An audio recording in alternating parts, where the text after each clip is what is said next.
please welcome Jonah Nigh.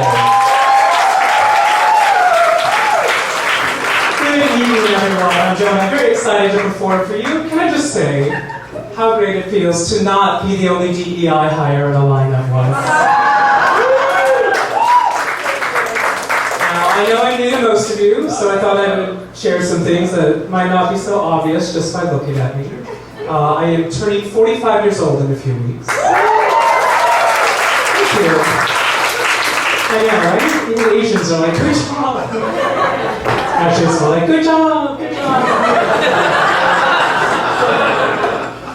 I'm gay.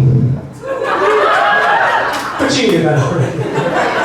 You have eyes. And Jewish. Ooh, that's a room killer. I was given up for adoption when I was 2 months old. Anyone up here adopted?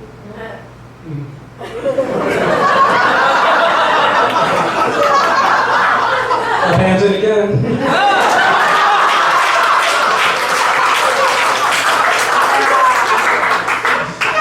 My mom's a Russian Jew. My dad's a Texas. So on Saturdays, I was a Messianic Jew. On Sundays, I was an evangelical Christian. And on Mondays, I was full of self-hatred. I just took 23andMe, the genetic testing kit. I'm excited. I should get the results in about a month. My adoption was closed, so I technically don't know what race I am. I could be anything. Please be white, please be white.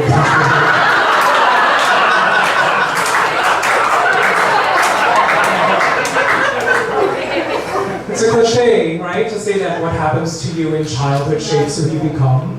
But it's true, right? I was lucky enough to be taken in by this nice white couple, Marcy and Sam, who adopted me and 2 other Asian babies. People ask me all the time if adoption was traumatic. And it wasn't for me. I was born in a fancy hospital in San Francisco. I was given up as a newborn. I was the Panda Express of adoptions. In out 5 minutes. My other 2 siblings, they weren't so lucky. They were abandoned in the streets of Korea. My parents had to adopt them from an orphanage, so we call them imports. I'm just kidding. No, but the siblings, we do have nicknames for each other based on our different adoption stories. They call me the Golden Gate Bridge. I call them the Help. My husband and I just celebrated our 9th anniversary. He may or may not be here tonight. I would never get a cheap laugh by pointing him out or something. Pointing him out in like the blue shirt because he's so embarrassed. I wouldn't do that to him. 9 years. That's 18 straight years and 56 lesbian years. Great part about being married this long is, we've accepted each other for the horrible people we really are. No more pretending we're good people like when we were dating. We play this really mean game with each other. It's called Crystal Ball. You can try it with your partner. What you do is you look for a bad, older version of the other person in public.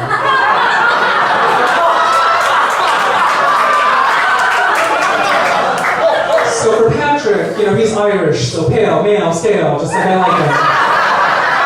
For Patrick, I look for a bald, heavyset white dude passed out of his own vomit on St. Patrick's Day.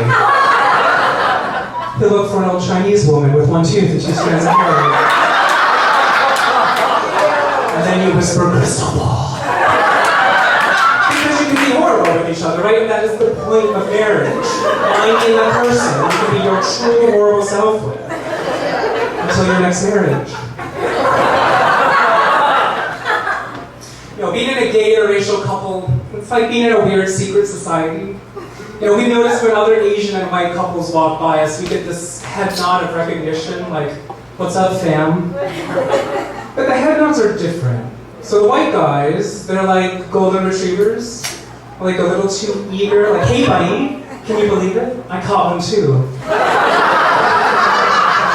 Like on a Pokemon card. The Asians were more like cats, hairless, of course. I've marked my territory, and if you take one step closer to my man, I'll scratch your eyes out. There was this article in the New York Times recently about interracial couples and which combinations of races earn the most money. So the short version is Asian plus white equals material success. And gay, Asian, and white is success squared, because in our case we don't have kids to pay for, right? Do you know how many gay cruises a semester in college will pay for? And I married a white doctor. My Jewish mother rejoiced. He went to school to study medicine. I went to school to study singing. And yet, we have the same bank account. Now it's our money. So who's really the smart one in our relationship? The most offensive part about that article on interracial relationships is the stock photo they use. So picture it, a white guy on a beach in khakis and a blue Oxford shirt, giving a piggyback ride to an Asian woman who looked insane, hair blowing in the wind, mouth wide open, like she was screaming about how much money her husband made. She was literally a crazy rich Asian. I don't know what was more offensive, the stereotype of a servile Asian woman, or the fact that her hair was a mess in the New York Times. Like, girl, have some dignity, right? You're representing us all. My husband and I were on a reality TV show called Baking It on NBC with Maya Rudolph. How was it? I didn't watch it. NBC said, don't follow along with social media. They're going to write horrible stuff about you in the comments because you're a minority. And I get it. I'm an easy target, right? I'm 3 protected classes.